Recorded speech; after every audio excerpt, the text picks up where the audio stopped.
Hey, hi guys, how y'all doing? Welcome again. Hi, I'm pumped today, guys. I don't know about you, but yesterday I had a really nice Valentine. No, I am not shoving it in people's faces, but I had a good day.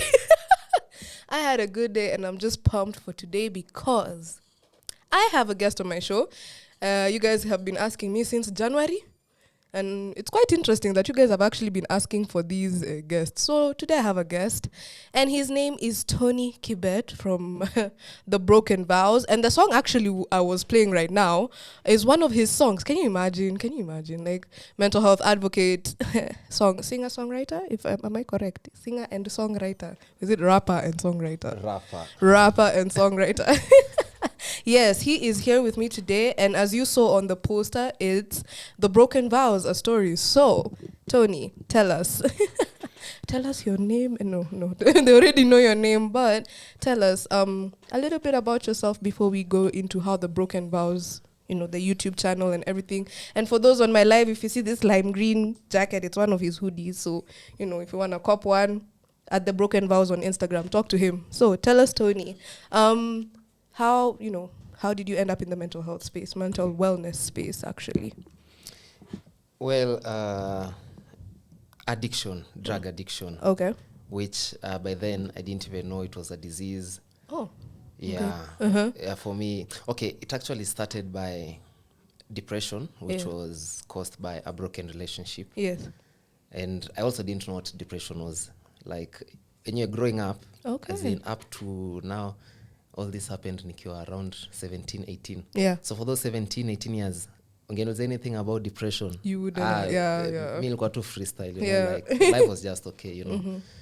So all those things, even like, so this broken relationship, I didn't know what was happening. Like I just couldn't do anything. Like I didn't want to go to school anymore. Okay. Not that I didn't want to go to school, but I you just couldn't. Felt like you couldn't. It's like you were stuck. Yeah.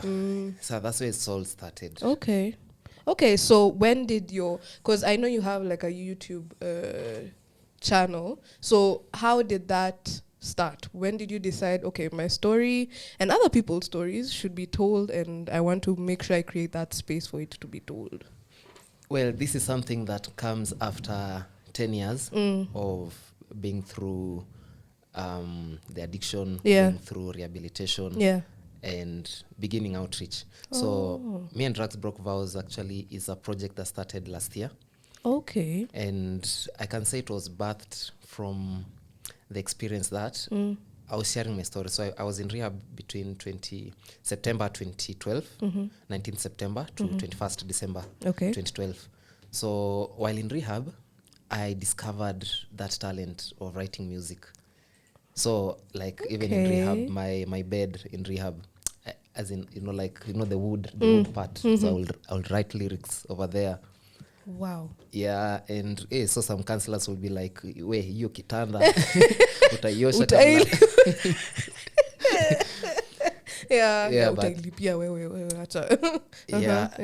but like the passion just came, and it came so hard. Okay. So coming out from rehab 2012, now come 2013. Okay, and by this time I was under a 1-year suspension from college. Okay. So so I had this time, but like thankfully I had that thing, like I have this music, I'm fresh from rehab, and it's not, and tasemaje, like there was some negative side to it, in the sense that I had very huge expectations. Yeah. Because the guy is out of rehab, the guy is clean, and I expected people to appreciate me. I expected people to like, yani mziki nikitoa ipenye mara hiyo, but the frustrations were crazy, like, and it also took a toll on me, sababu besides those expectations not being met, there was a guy who really alinifanya tumba, in the sense that I paid for a music video. So nile like, it was my first time, and even like naeza sema in our whole family, I was the first msanii. So I had no experience. I had no one to, like, I didn't have a one guardian to guide you. No one to guide you through the process. So I had a friend called LJ. Tuseme tu tulikuwa upcoming pamoja, LJ Masai. So there's this producer who did a video for him. Yeah. And video yake ikatoka in 3 days. Oh. And the next, I mean, it was on telly, like almost immediately. And then now see, like now my musician friend, amefanyiwa video, imetoka in 3 days. Yeah. So myself, so when the song came out, it's actually the song called Rock Bottom. I'm sure it was going to be the next song, yeah. Yeah, so maze, I paid upfront cash, so I didn't know anything about contracts, receipt, nini. It was just a quick transaction in an Uber. And then the guy, so imagine a new artist, new msanii uko na hiyo psych. So I was expecting like I would have the video as soon as LJ had it, like in 3 days. In 3 days. I'm telling you, he ended up staying in that video for like 2.5 months. And that thing... Are you being serious? Yeah. That thing, like, that's one of those times when I was nearly just sinking back. Because that can lead to regression. Yeah. So, but anyway, so like now, so there was the music. So like I've come from rehab. There's the music I was doing. So I did that first song called Rock Bottom. Yeah. And then I met Juliani's manager. Yeah. Who really got touched by my story, and he really felt, like it's a song that I could. He gave me the platform. So like I remember. Towards the end of 2013, Juliani had a concert tour, a national concert tour called Farming is Cool. So I will just go... Yeah, you remember? That. Yeah, I remember that. So I'll just go there with that one song and perform it. And again, the passion kept growing. So there was the music. And towards 2014, I had this new idea or new ambition to now extend the outreach to schools, like to do workshops in schools. Yes. So it's been, since 2013. So it's been an outreach since 20. Yeah. Wow, impressive. Yo, like, hey, okay. Wow. Okay, fine. So you've gone through producer from hell, and then did you at least get your music video? I still remember the date, 30th September 2013. And I remember because it was one of my aunt's birthday, Annie, an aunt who like really prayed for me and for maybe this guy. Maybe it was guy. meant to come out that time. So he finally, imagine too, after weeks and months. And then he was rude to me. As in, so like I would call him and then we Buddha, mi utaniharakisha. Are you... those honestly, things, Kenyans, man. That thing broke me. I'm so sorry, but that... Wow. Okay, so your music video comes out and then you start the outreach program in schools. Yeah. So is it universities, high schools, primo, or you're just whichever? Mostly it was secondary schools, but come 2015, we got invites from, I remember Kericho Teachers Training College invited us. Okay. So we also had some universities. And later, again, around 2017, we had some corporate workshops. Yeah. There's a department in Safaricom that invited us to just go give a talk. Okay. And another one called Summer Sauce. Yeah, so at least both, even primary schools even actually. Primary school, okay. Because even like this March, there's school that has invited me to speak to the ex-candidates, the ex-class 8s. Class 8s, yeah, that's actually very important because the transitional period between primo to high school to uni to adult life is where, people don't usually expect it to be that rough. And then it becomes, especially Form 1s, that culture in high school that we have of bullying the Form 1s because they're monos, how we... I really truly do not understand that culture, but hey, it's sort of legalized bullying. So who is your most, not responsive, how can I say this? Who are the people you seem to go for talks for and they seem to sort of... English imenda. The people who feel like, yes, you've spoken to me. I tried not to shrub. Imagine, gosh. We've spoken to the soul, you've spoken to me in the soul. Who is the most responsive? Yeah. Who are the most responsive people that you've talked to so far? Is it the high schoolers? Is it the adults? Who do you feel like, when I speak to them, it's like they understand what is going on? Yeah, I know my answer may not be something you expect, but I can actually tell you it's parents. As in, if I get your question well. Okay, so, Because there's so much that parents need to learn. Yeah. In fact, yeah. most forums, I mean, I find parents like really curious, you know, like, wow, like I remember, okay, part of the outreach, so there's the music, there's the workshops in schools. Now in 2017, we started something in church. Okay. Like an outreach in church. Yeah. So it was launched in Sitam. Okay. So we had topical meetings. Okay. And the audience was parents. And I remember there was a topic, like there was a meeting where the theme was emerging trends of drug abuse. Okay, yeah. Now this was a very informative meeting because now see, Mimi 2012, my drugs of choice ilikuwa nini? Weed. And alcohol, kuber, you know.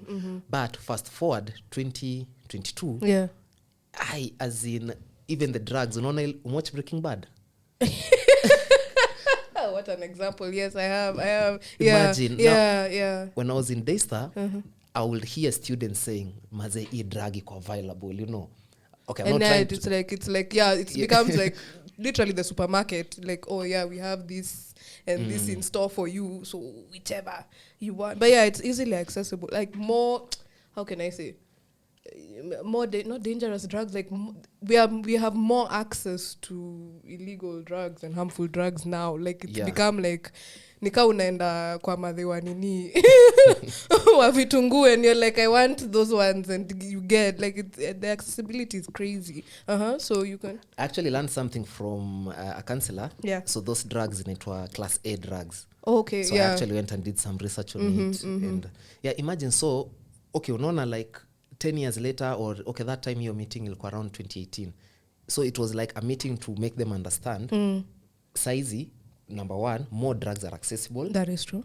How they are being consumed and consumed, pia kume advance, unaona, because saizi so kusema kitu kama weed cookies nini, edibles, so parents actually, like they really find this outreach to be very beneficial. And then now in terms of youth, I think the primary students, like the learners, are like primo, also like they're also very curious, you know, because unajua we also try to make it yani kuelezea, you know, this is what you'll find in high school, you know. And because as in, okay, like there's a film I did into What They Did Not Tell Me. Okay. Now it's very, you're diverse, man. You music, motivational speaker, man, film, acting, like that. Okay, so you did a film. What did they tell you? Now just from the title, it's called What They Did Not Tell Me. So the person I'm referring to is the influencers. Zile adverts unacheki, hizo billboard za matei nini. Wanakuambia nganiaje, drink, enjoy, relax. There's this ad. There's no bad way of drip. There's no true way of showing your drip, and it's in Thika Highway. There's I always look at it and I'm like, surely, and you know it's just right there next to USIU, and there's so many schools around there, and you're advertising your. Actually, there's somebody who came and did a show here with me from Mentalk. I don't know how to say their name very well, but it was Mentalk Mental Health, Kenya, and he was saying the amount of billboards that advertise alcohol just here alone, just this. Wayaki way alone, just Wayaki way alone. Like you turn left, here sijui gin, sijui hapa, sijui what. And we are not talking about this other side. Yes, fine, our alcohol industry is making a lot of money. Yes, they are doing a lot of outreach programs, but a lot of people are falling into alcoholism because now it's become a lifestyle. It's actually now we have advertised it as a lifestyle. Like influencers now even show you how to make your cocktails at home. You know, how can we make your gin and tonic taste like sujui what? So that's another thing they didn't tell you. So I mean, this film is really about the zile vitu wakuambie wamesha show you can drink like a boss nini, but they don't tell you about something called addiction. All those things, I'm sure zina apply for social drinkers. You can have a good time. It does. But when it crosses over to addiction, the hell that you go through, withdrawal, losing your connections, family, relationships, everything that you've built from scratch. And what they also don't talk about is that thing you were saying, how you couldn't move. It's like you can't, and people really don't understand that aspect of drug. Actually, any in I guess in psychology, we classify addiction as a mental illness, not something crazy. It's mental. So the problem with mental illness is that people don't talk about is the paralysis. It's sort of a pseudo paralysis where yes, there are things to do, but you just physically can't get yourself up and go. And it's not because you're being lazy or you're being your mind psychologically, you just can't get up. So it's why we tell people, if you've just brushed your teeth that morning and you've done a lot, go back to bed. It's okay. It's fine. And that's what they also don't talk about. There's so many aspects of addiction that people, and then the way we've painted, addicts in Kenya, that stay away from them. It's like it's a contagious disease. And actually now those stories are the ones on Me and Drugs Broke Vows. These stories, how addiction actually affects the proper insight from actual people who've gone through this. Exactly. Now, what we're going to do is we're going to take a slight break and then we'll come back, because now I want to talk about now your story. We have the stories. And guys, by the way, please, I hope you've started following at the Broken Vows. Yes, on Instagram. They usually have like YouTube videos. I like watching them. There's a recent one you had with a lady. That one is the one I've seen lately. I don't know which one it is. One it is, but I really liked that one. And also, guys, if you see me on my Instagram live, I'm wearing a really lime green jacket hoodie that I'm in love with. If you would like one, go to their DMs and ask them to get for you one. Just support people. Anyway, next is Rock Bottom. I decided to play Rock Bottom. It's Rock Bottom by the same Tony Kibet.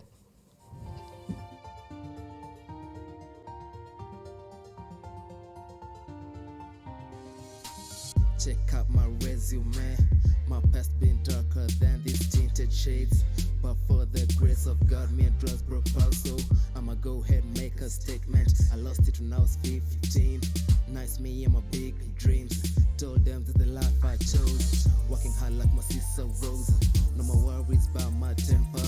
Like tiny temper, I'm young and free. Thank God for my serenity. From rock bottom, the only way to go is up. It doesn't matter what they say, you will make it anyway. Let us stop drug abuse. Be fresh, stay cool. Them drugs gon' crush your cool. Talking a lot that I've been through. The struggle ain't nothing but love. Like when I see my mama smile. Go ahead, son, make your mama, brother, and family proud. I told them don't drug me down. Now they see me, it's face down. Drug-free lifestyle, and still I'm uptown. From rock bottom, the only way to go is up, up, up. It doesn't matter what they say, you will make it anyway.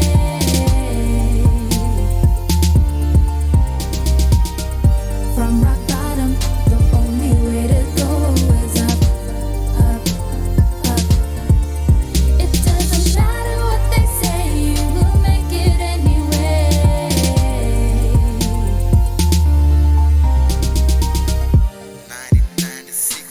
Nakada came through the year 2012. Nakada saw me through like Optimus Prime. My life transformed like all that changing times.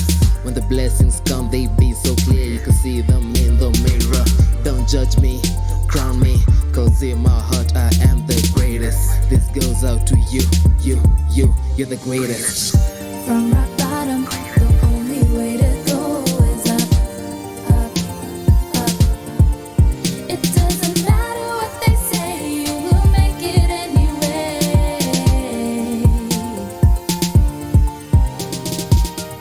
From rock bottom, the only way to go is up, up, up. It doesn't matter what they say, you will make it anyway.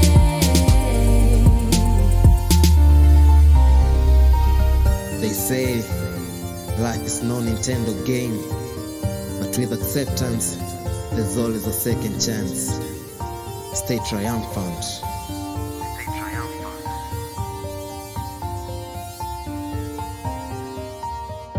From rock bottom, the only way to go is up, up, up. It doesn't matter what they say, you will make it anyway.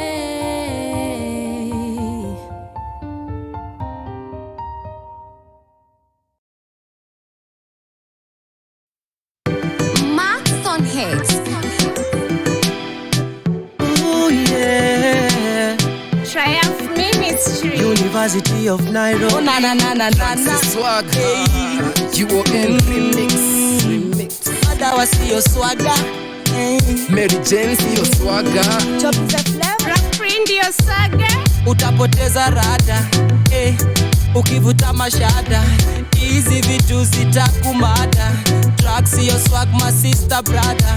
Drugs siyo swag, drugs siyo swag. Drugs siyo swag, drugs siyo swag. Drugs siyo swag, drugs siyo swag. Drugs siyo swag, drugs siyo swag. Mama told me love is a drug.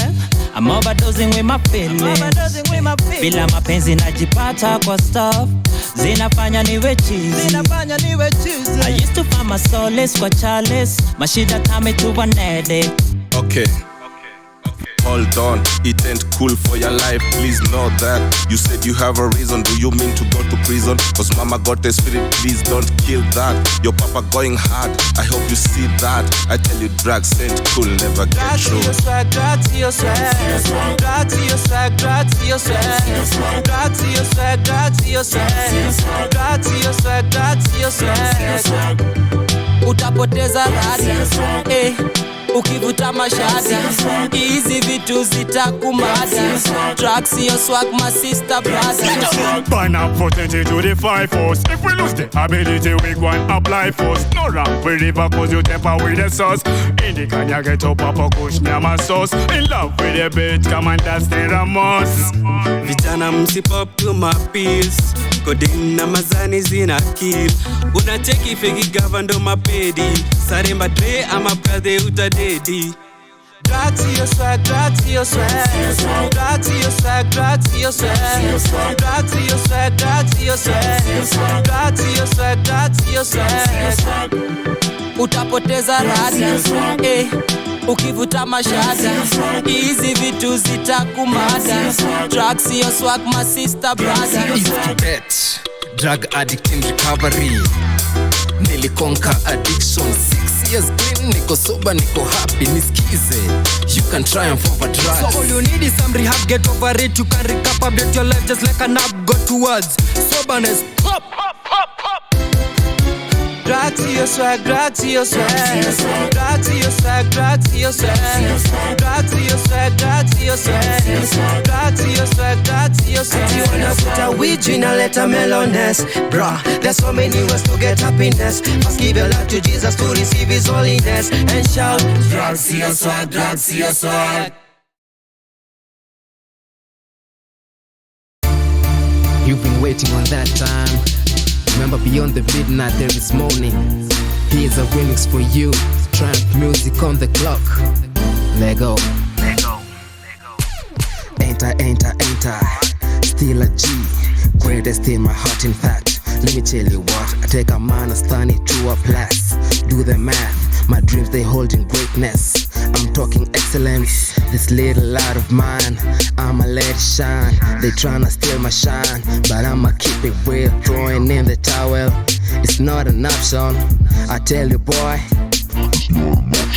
this is where we start. You have to work hard and pray hard. I say work hard and pray hard. In a world this cold, you're gonna have trouble, but take heart, He loves you. Don't forget that God loves you. Straight like that. With great triumph comes great triumph. All you gotta do, work hard, pray hard, pray hard. Keep on trying, keep on trusting. All you gotta do, work hard, pray hard, pray hard. With great triumph comes great triumph. All you gotta do, work hard, pray hard, pray hard. Keep on trying, keep on trusting. All you gotta do, work hard, pray hard. What a fine day for music. Big doings today, bigger troubles yesterday, and still hoping for better days. Serenity, my dwelling place. With a lifestyle so rare, I know I'm going somewhere.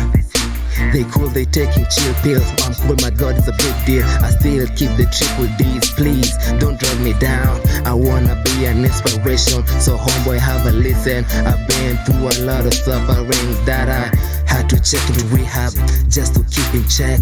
And since then, I'm always on step 12. Always on the grind, still trying for my mind.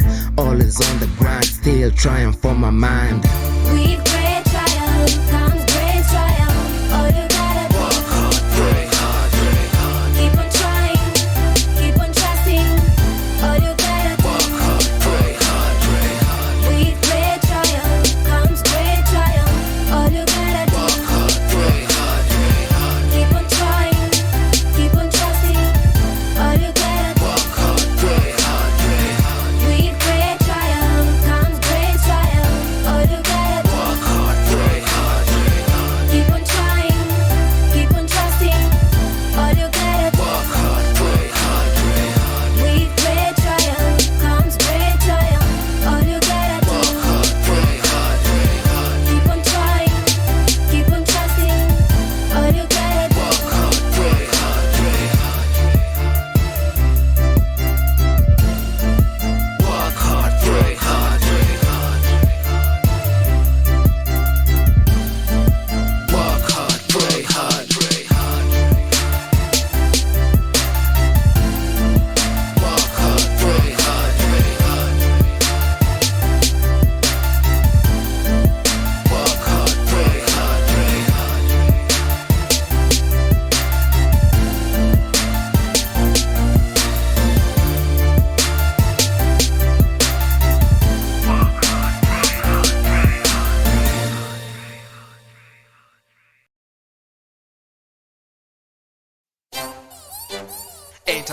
Ain't I? The revived remix. Bila Christ. Sinata mic. Kama vitamins kwa bodi ya mtoi ya kulaki fruits. Wakorea walinihepa juu kwa baa sionekani tena, lakini niko na best ambaye ni forever ako nami in my endeavors. Sina best kama koka bila kola, ama shati bila kola, ama panel bila sola. Revived bila Christ ni kama kuishi niko blindfolded. Sezi ona mwangaza, sina nuru hata gizani. Nikikam through nimeng'ara, usiseme tinaringa. It wasn't like this bana, ni God ametoa mbali. Zamani zangu zilikuwa za kulala kwa mitaro kupigana. Ngome kwanza the day before jana. Bila Christ hata nifanye juu chini, bado boda sezi vuka, boda sezi ride. Nilikuwa bad boy, sikuwa najua meaning ya happiness, but sign niko na energy kuliko rabbit. Duracell. Bila Christ, bila Christ, bila Christ, bila Christ, bila Christ, bila Christ, bila Christ. That's how dream don't get quiet. Bila Christ, sina any, bila Christ, bila Christ, sina any, bila Christ, bila Christ, sina any, bila Christ. That's how dream don't get quiet. Bila Christ, unaweza toka niambia. Hello, and we are back. Welcome again to Mental Health by Annastasia on Radio 254, guys. And as I was saying, and for those who are just joining in, I have a guest, and his name is Tony Kibet from The Broken Vows, Kenya. On Instagram, it's at The Broken Vows. And we're talking about his story with drug addiction, you know, how he's able to create this initiative and have like talks with the youth and spread awareness about addiction and the true side of addiction, not the painted, you know, photoshopped version, but the true and through people's honest stories that he shares actually on YouTube. There's a YouTube channel, by the way. If you go to his Instagram, please guys, go to his Instagram and support, because I truly believe that this is a side of addiction that we actually need to know about. Not the pretty photoshopped, you know, primed up version, but the true one, the one where people share their experiences with other people, how their journey went, how, you know, tackling other mental illnesses aside from addiction, such as depression, anxiety, and all the like, and understanding how how the journey continues. It's a never-ending journey. You're constantly on this journey till the day you pass on. And, you know, the difficulties, the ups, the downs, the people who supported you, the people who neglected you. And today, again, I'll introduce him again. It's Tony Kibet from The Broken Vows. Say hi. Yeah, so right now, I just want to talk about now your story. We've come from now the initiatives you've created for other people, teaching parents about various drugs, you know. Oh, you said something about Sitam. You had done something with Sitam. He's done a lot of talks with like a lot of schools and organizations.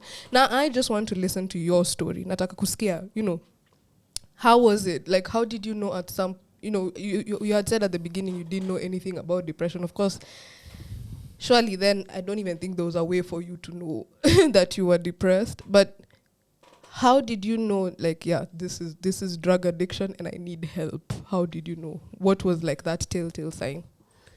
I think landing in a rehab center. Well, before that, so the breakup has happened and I'm out of control. Like, I don't know myself. Like, I have all these things that I just can't control, like the feelings, don't go to class. You know, and then feeling so anxious, like, hey, I will just step into college because, like, the relationship was in college. Like she was my classmate. Nikingia to get ya kole hivi, naanza kushiva. Anxiety, wow. As in, so all those things.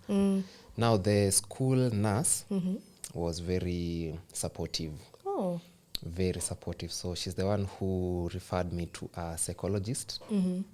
And so now, upon seeing the psychiatrist, in fact, I was admitted to Avenue Hospital, the psychiatric ward. Yeah, the psychiatric ward, yeah. Yeah, so it's at that point, I was told, like, I'm suffering from depressive disorder. And so I had these meds that were prescribed to me. And so nilikuwa naambiwa, like, I just have to keep taking them. So so they were drugs that I just had to keep taking. So that was the first time in a psychiatric ward. And so that was 2 weeks. And then the nurse gave me another 2 weeks at home. You know, in the hoping time will heal. But now you see that thing I'm describing to you, like, so it's been like a month, 4 weeks out of Kole. But the day nilikanyaga tu hivi. Hizo shivering, like anxiety ingine serious. And then there's a song in my playlist inaitwa, okay, in like, there's a line that says, what if time doesn't do what it's supposed to do? Now that's exactly what it was.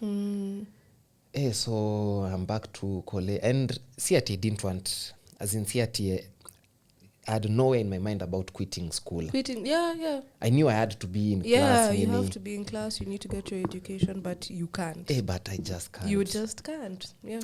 So hapo ndo nilianza drugs. That's why I started using. Okay, you know, I was using before, but in the social. But the social type, not the now this one is to cope, quote unquote, cope with life, to sort of, again, quote unquote, function. But okay, then.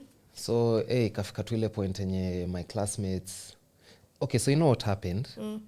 I was so attached to this girl to the point that I didn't have friends, like guys. Sikuwa na mabeste, maboys. So crew yangu ilikuwa tu my roommate, mwenye girlfriend yake, walikuwa mabeste na ex-girlfriend wako. Oh my gosh.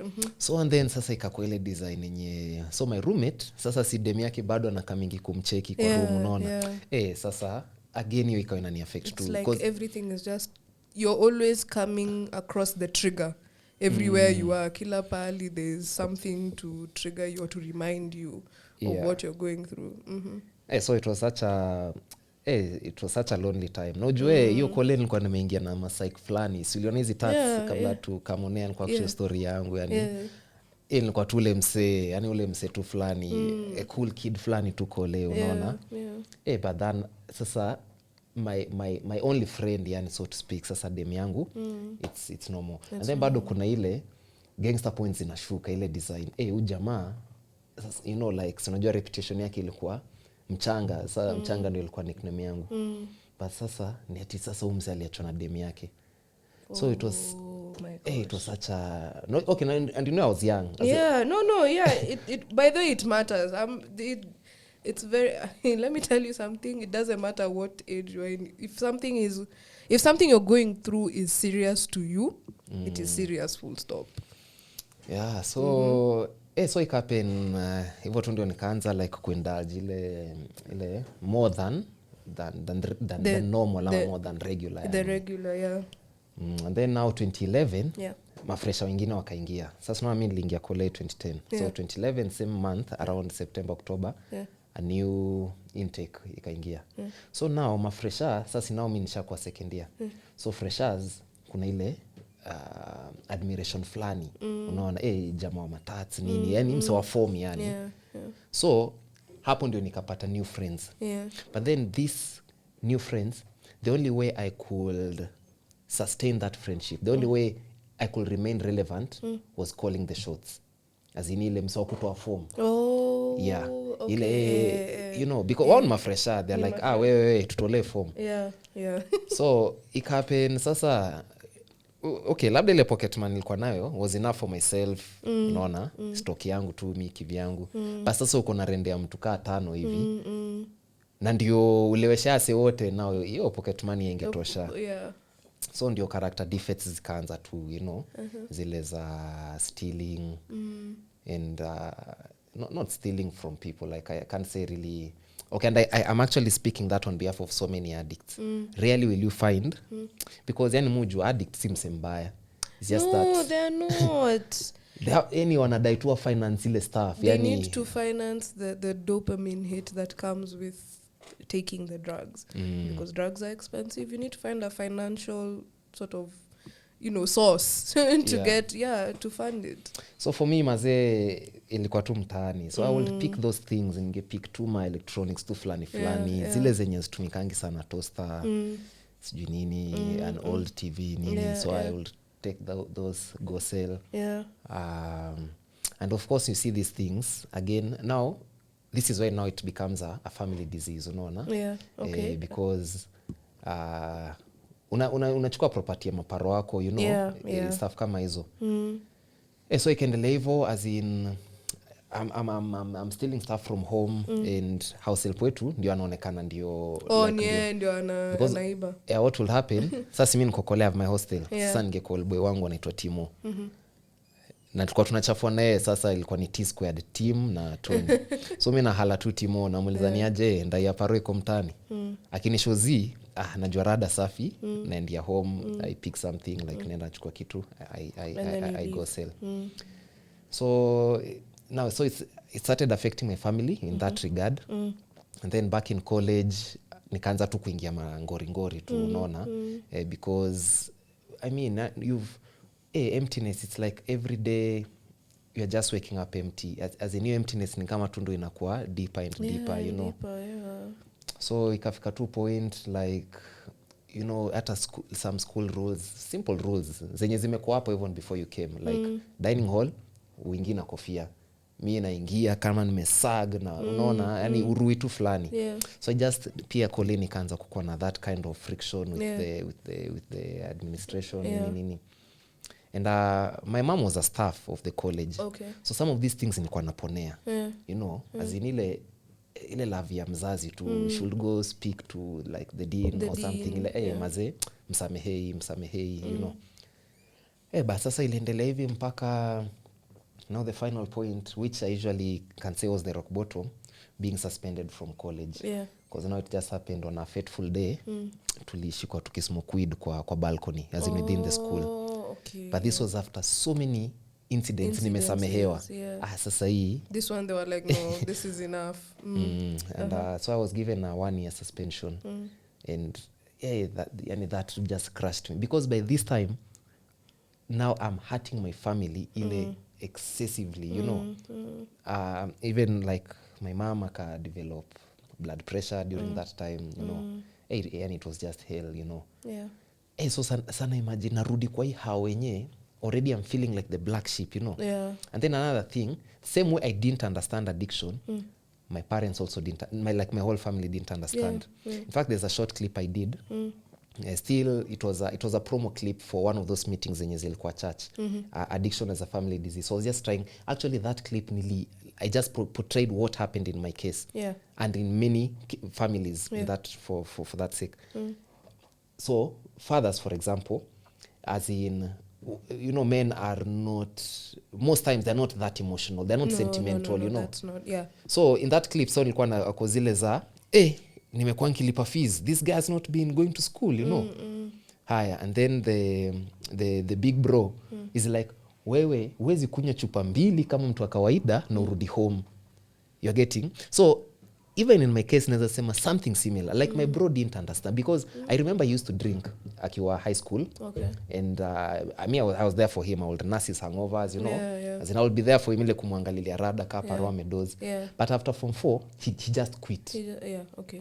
So now when it came to my case, he just couldn't understand, as like in what is happening. In rada gani wewe? What are you doing? You know. Mbona unasumbua maparo wewe, you know. As in mbona unasumbua. And I've seen that in a lot of families. Yeah, as in, it's unadu. Usi mtu akuweka kwa nyumba, you know, like get him out, you know. And now then my sister being emotional, sentimental, but still not understanding addiction will just pray for me, will love me at a distance, as I know she really prayed for me, like ile as in, like she really wanted the best for me, but they didn't even know how to help me. How to help you, because you don't know what it is. How do you help a problem that you don't even know what it is? Ujui ni nini, but you know there's a problem, ujui ni nini, so you just do your best and pray for the person. Yeah, so this suspension was like just the worst thing. Imagining going back to that home yenyewe after all that. So mtani nilikuwa nimeka kama 2 weeks hivi. Kush na toast, as in yani diet ilikuwa tu hivyo. Naamka ni kukush na toast, mkate, like so loaf, baby, toaster throughout the day for 2 weeks. And then on now 19 September sasa routine zangu tu ni hivyo, nililala late, kuamka pia ni late, hiyo design hiyo day nimeamshwa ngwari with my dad. And then this now by then now in like among my family members, yeye ndio nilikuwa na feel he's still my friend, like I was still nilikuwa na feel at least bado anani understand. So on this day he's like ako serious na mimi, you're getting like he's so serious. And then there were 2 guys with him. Shangazi ni nani? And what happened, say I told you like there was a psychiatrist I used to see. Now by then nikiwa Kole, there's a second time I was admitted to a psych ward for detox. Hii time nilikuwa nimekunywa kiboti like a whole 750. Zikanirarukia hapo hivyo Thika Road. I started stoning cars.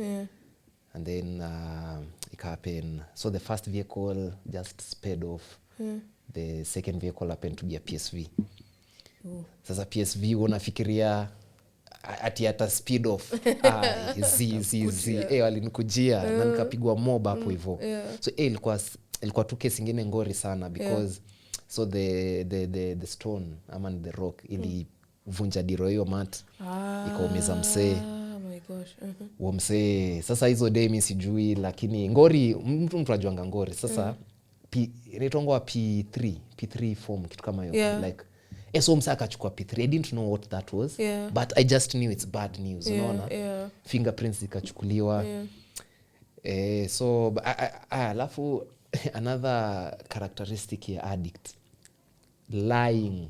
So imagine your stuff yote me go down hivyo, mimi nikiwa cell the next morning napigia paro nawaambia vile I was framed. Mimi hata nilionao mse alipiga hiyo mat. Ase waliniekelea, you know. But anyway, all those things, all those lies, they just fell apart, and nikakam to face to face na everything, you know. So vile nikakuwa bailed out, nikapelekwa psych ward tena for detox. I know this second time. Okay, sawa. So now thing is, those 2 times vile nilikuwa psych ward, I thought that was rehab. So nikirudi Kole, naambia maboys wangu I've been to rehab. And then I used to stay clean for some days.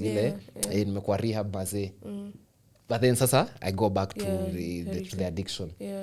So now the psychiatrist at some point he floated the idea of a rehab. Ile kuniambia hiyo ilikuwa hospitali huku is a place you'll be going for 90 days for 3 months. For 3 months. I looked at that guy like he was insane. Yani already for 2 weeks. 2 weeks. It was already yani a lot. Yeah. sasa unaniambia place naenda 3 months. Unamaanishaje? So when these guys came wakaniambia they're taking me for counseling. But two guys bana wananiamsha asubuhi ati unanipeleka counseling surely. So yode kulikuwa na drama kiasi kwa hao nikajifungia kwa bafu nini. Yeah. So walikuwa wanacheza ile good cop bad cop. So the good cop ndio ananisikizia tu fiti. Hata usitandike bed.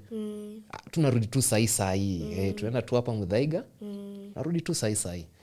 So na mimi nikacheza tu nikaflow neo story yao but in the back of my mind kanajiambia mali wananipeleka nikiona sign ya rehab nikiona tu sign so that was my plan. Nimeka hapa back left kwa ndai nikufungua tu mlango kaani imetoka mbaya unaona. So I had a plan. So nikaingia kwa ndai tukaishia. And this guy told me tunaenda Muthaiga. Now from where we stay Muthaiga is the right side. But tumeshika Thika Road hivi left tukienda sana. So I keep asking this guy, sasa wewe suluhisho Muthaiga kwa like a shortcut. So tunaenda hivyo the next thing I see on signboard ya Chalks Limuru Girls. Nauliza man tena. We tuko Limuru. But sasa akanisikizia tu bado ile design ya au wewe usijali tunafika. So yana nisikizia hivyo so nika tunapimana. So yakinisikizia hivyo mimi najua wherever it is tunaenda mimi niko nayo plan yangu nikiona sign ya rehab bas hivyo tu.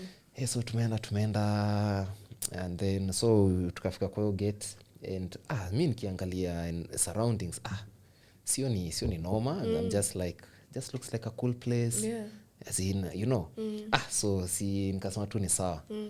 Maze sasa tuna drive in gate imefunguliwa tuna drive in saa kuingia ndio unaona through the reception something rehabilitation center. Oh my god. As in I just knew nimepatikana hapa. Ushona ile like but I was so angry, I was so mad. But kuna ile like the humor I knew you're like well played and hapo umeniweza you're smart. So that's how I got to rehab 19th September. I stayed like I told you earlier mpaka 21st day. Although it wasn't a smooth journey sababu it's not. On 20th October niliruka fence na you should write a book. You have to write a book please. Aki guy what? Aki wait okay we have time. Yes. We have like 5 minutes. Najua ule now rehab policy yao ilikuwa for 1 month no calls no visits. Na maze nilitii. Hiyo 1 month nilikuwa nimerelax. By the way honestly naweza sema generally my experience rehab was good as in especially the company I got there. Was wa nguvu mbaya. So wenyewe I was okay for that 1 month. Sasa from 19th September 1 month later sini 19th October. 19th See 20th is a holiday. Yes. Mashujaa. Sasa John naenda 19th kuambia counselor nipige phone. Kidogo kamba ananizungusha then akaniambia come the following morning on 20th.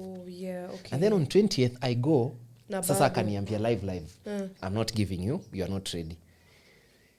As in sasa everything I had built for that 1 month it felt like like it was null and void. It was some betrayal bana. I get that. Wow, okay.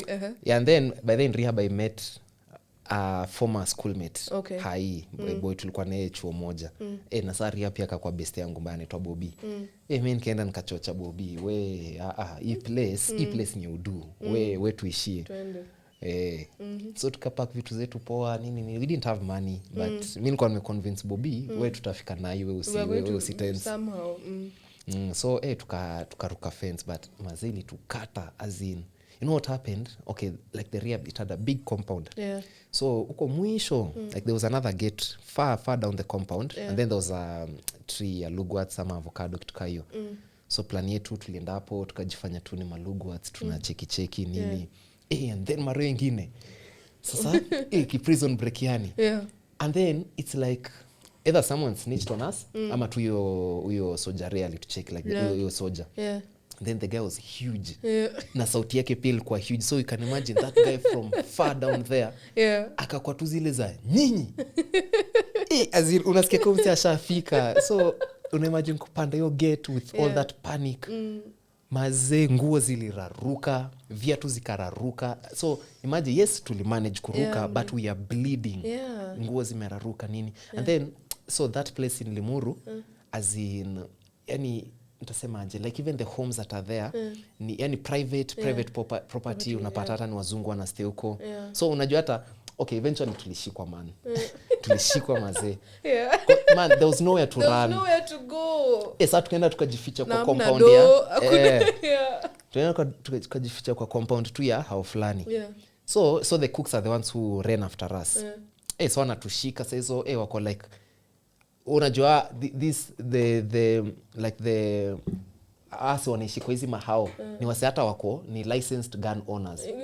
Ni watu wanaweza kukushoot because you've trespassed na hakuna kitu utadu. And there's nothing you can do about it, that's true. So tukashikwa tu hivyo mazee, and then now kwa rehab kulikuwa na strong room. Eko huko ndani for like kama 2 weeks. Kwanza mi hata nikaekwa longer because I think walijua tu wenyewe. You were the insider. Wendo ulifight. So unaona my recovery ama program yangu ilikuwa very distorted because after I got, yani nilikuwa nimejamba sana because many kazi ya phone nini. There was a sense of betrayal lakini because ulikuwa na goal 4 weeks. I should be like this ndio nipate at least this privilege niongee na mtu, and then I think that's where they messed up kidogo because even if you weren't ready wangejua in 3 weeks wakwambie okay, it's been 3 weeks, nimeona umeactive, we need another 3 weeks uwezi pata your phone privileges zako when you thought you were gonna get, lakini surely the day not even the day before, ile day 19th, and then they don't no. But I'm seeing September is your Nini day, your Nini month. You know, the time your music video came out, 30th September, and then, which is your aunt's birthday, then ulienda rehab 19th September has the month of September for you seems to be an eventful month for you actually. So because it's 5 minutes to the top of the hour, I wanted to ask, do you have anything that, like, parting words that you have for anybody who is going through something similar, who is on their addiction recovery journey, who is starting it, who's been through it all these years, who isn't even aware that they need to start? Do you have any parting words for them that you'd like them to know? Yeah, I think even you see the convo that we had just when we met today. Yeah, I think that's something important when you mean that to bring out. Even guys who are in recovery, because there's the addict who hasn't begun the recovery journey. Yes. But then there's also the guy who is in recovery. Yes. And enyewe mimi najua recovery it's not easy. It is not easy, yes. Enyewe wakiniju tu time ime run out, but enyewe hata mimi, like you see, it's been 10 years since rehab. Man, it's not been an easy 10 years. As a matter of fact, actually went through another breakup. As in, not I can affect even most. And I'm worse than the first one. Because this time, like, I'm more mature, so you are dating with you know, with an intent, the end goal is life. It's life together, yes. So yani musema tu, yani especially for guys in recovery, as in hiyo ndio message imekuwa kwa hati yangu, like even from yesterday night coming over this morning. Guys in recovery, as in don't isolate yourselves and ile design yenye sisi in recovery we need to be the best people to each other, as in as in yani we are the best friends to one another, si ndio tunaelewana, you know, be a community for each other, be there for each other. Don't suffer alone. Usione there's no shame in whatever it is you're going through. That's true. I agree. Yeah, there's no same. Wow, guys, I swear. Okay, we're gonna start a betting next week. We're gonna see how long it takes for me to shrub within a show, because clearly, like wow. But anyway, there's no shame in your recovery. There's no shame in your journey. But yeah, that is it for today as we come to the top of the hour. And I told you guys I will be saying it every show. I don't care until you guys get used to it. But yeah, that was Tony Kibet. By the way, if you guys want to listen to his music, it's actually on Spotify. Sorry. I think I'll share it on my Instagram at some point. But listen to the music. It's actually really nice. He talks about his journey. He talks about his recovery. He talks about his relationship with God. It's actually really nice. I actually really like every song. And thank you so much, guys, for listening. This is Mental Health by Annastasia on Radio 254. Next week, I have another guest. And you will not guess. You won't even be able to guess their profession because I will not tell you until the day comes. But anyway, by the way, if somebody gets it right, I'll give you a free t-shirt. I think I should start that poll. I'll start it on Instagram. I have a t-shirt by the XIX Clothing that I'm supposed to be giving away. So I will give you a t-shirt if you're able to guess the profession of the person who's coming onto my show next week as we talk about more on mental health. Thank you again thank you again for listening to English, guys. English. Thank you guys again for listening to Mental Health by Annastasia on Radio 254. If you have any questions, you can DM me on Instagram at mentalhealth_by_anastasia.ke.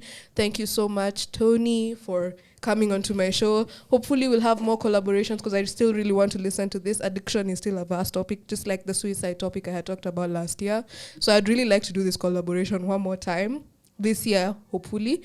The way my schedule is going is a bit funny. But yeah, I'd really like to talk more about it. I actually also want to talk about your programs with schools, and I like especially schools. I'm very child-oriented. So yes, I hope we'll be able to do another collaboration. And when I do, we'll do a Q&A where I'll ask people to just, if they have questions for you, they'll be able to ask you maybe during the show.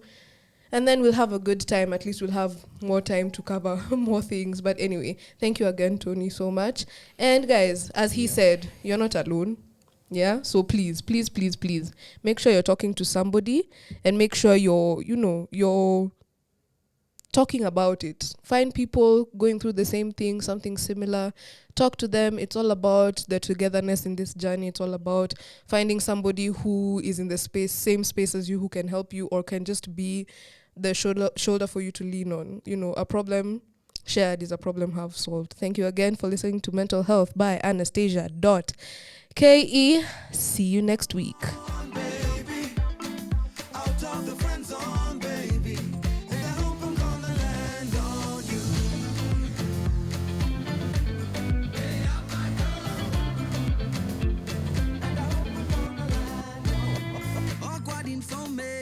Vile unanicheki na maaibu, wendo inspiration ya muziki natunga kila siku.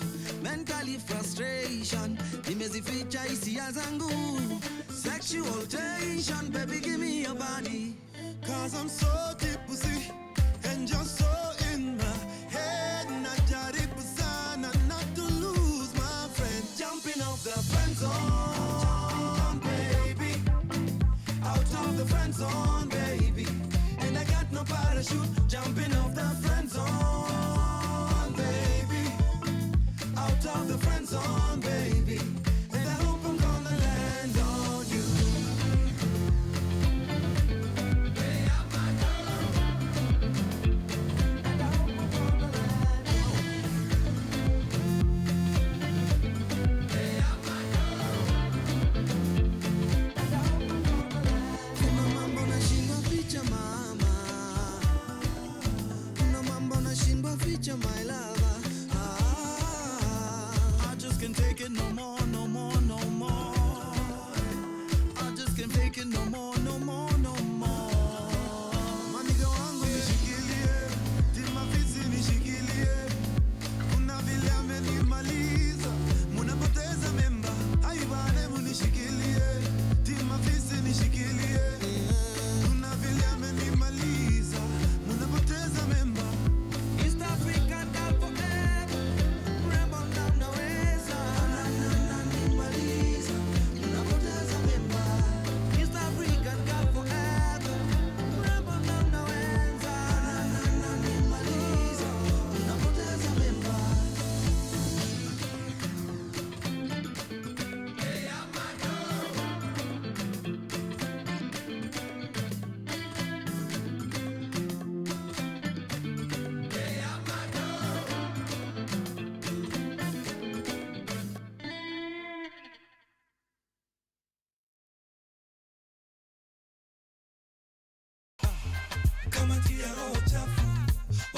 kando hapa ni kudensi. Ingia kwenye sakafu, tafuta wako leo ni kudensi. Pendo mugongo, pendo mugongo, pendo mugongo, pendo mugongo. Baby dance ukipinda mugongo, dance kama chiba katupa magongo. Hey, dance kwenye beat ya kimambo, dance mamio ni kama unacheza kegosho. Mimi niko vibaya baby, kama kali meshusha keji. Yani naritaya didi, poko tunimushi nishazima feki. Baby dance hallelujah, jo katikati dance kakololo.